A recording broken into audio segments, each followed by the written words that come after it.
Friends, today I am showing easy way of making wheat flour bhatura. Watch video and try to this recipe. Friends, ഇതിനു വേണ്ടി നമ്മളൊരു പാത്രത്തിൽ കുറച്ച് ഗോതമ്പ് പൊടി ഒരു 250 ഗ്രാം എടുക്കുക.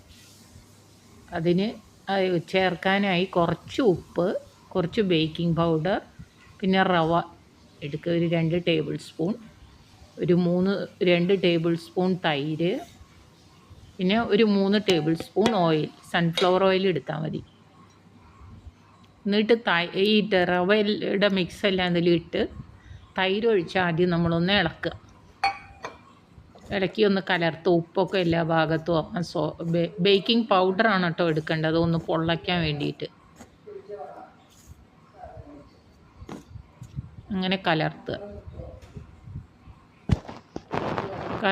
കലർത്തി നമ്മൾ ഓയിലും ഒഴിച്ച് പിന്നെ ബാക്കിയുള്ളതിന് കുറച്ച് ഇളം ചൂടുവെള്ളം ഒഴിച്ചിട്ട് കുഴച്ച് ഇതുപോലെ ആക്കുക. ഇതിപ്പോൾ നല്ല എണ്ണമയമായിട്ട് സോഫ്റ്റായിരിക്കുന്നുണ്ട്. ഇനി നമ്മൾ 1 മണിക്കൂർ റെസ്റ്റ് ചെയ്യാൻ വയ്ക്കുക.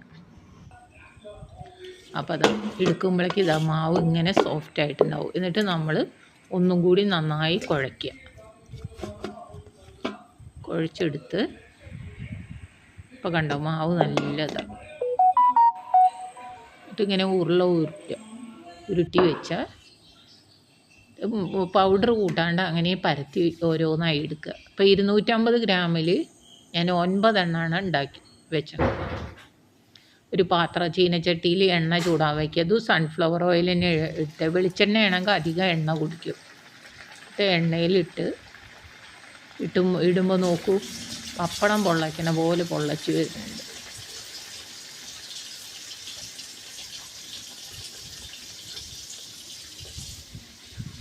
ഫുള്ളായി ബോളിയായി. ഇനി തിരിച്ചിടുക. ഞാനൊരു പപ്പടത്തിൻ്റെ കമ്പിയാണ് കേട്ടോ എടുത്തുള്ള പപ്പടം കാച്ചുന്നത്. ഇത് തിരിച്ചിടുക. അങ്ങനെ തിരിച്ചും മറിച്ചും വേവുക. ഇത് അധികം എണ്ണ കുടിക്കില്ല. നമ്മൾ മാവ് കുഴയ്ക്കുമ്പോൾ എണ്ണ ഉപയോഗിച്ച കാരണം എണ്ണ ഒട്ടും കുടിക്കില്ല.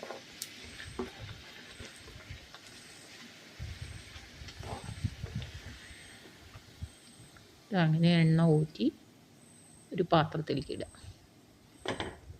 മൈദ ആരോഗ്യത്തിനൊന്നും നല്ലതല്ലല്ലോ, അത് കാരണം എല്ലാവരും ഇത് ഉപയോഗിച്ച് ഗോതമ്പ് പൊടി, ഇത് ചക്കിയാട്ടാണ് ഞാൻ എടുത്തത്, ചക്കിൽ വെച്ച് ആട്ടണ പൊടി. അങ്ങനെ എല്ലാം നമുക്ക് ഉണ്ടാക്കിയെടുക്കാം. എല്ലാം നന്നായി പൊള്ളും.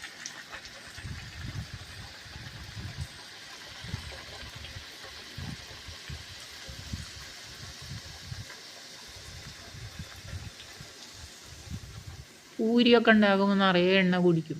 ഇതിന് അത്ര എണ്ണയുടെ ആവശ്യമില്ല.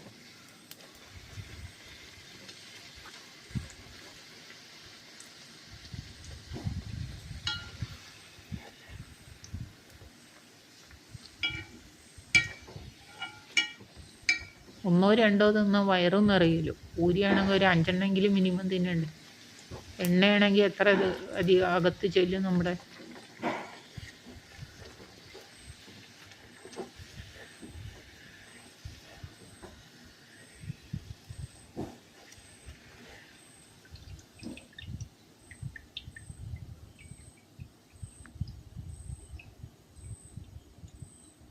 അങ്ങനെ മുഴുവൻ എണ്ണ വരണ വരെ ഇങ്ങനെ കുടഞ്ഞ് പാത്രത്തിലേക്ക് ഇടുക. എണ്ണ അധികം മീഡിയം ഫ്ലെയിമിൽ വെച്ച് ചൂടാക്കിയാൽ മതി, അല്ലെങ്കിൽ 2 പുറം കരിഞ്ഞു പോകും.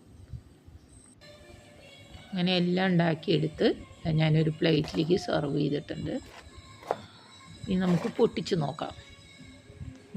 കുറേ നേരത്തിന് ഇത് അങ്ങനെ നിൽക്കും.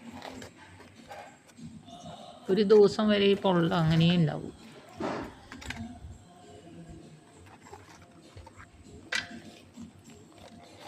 പൊട്ടിക്കുമ്പോൾ നല്ല സോഫ്റ്റായിട്ട് പൊറോട്ട പോലെ ഉണ്ടാവും.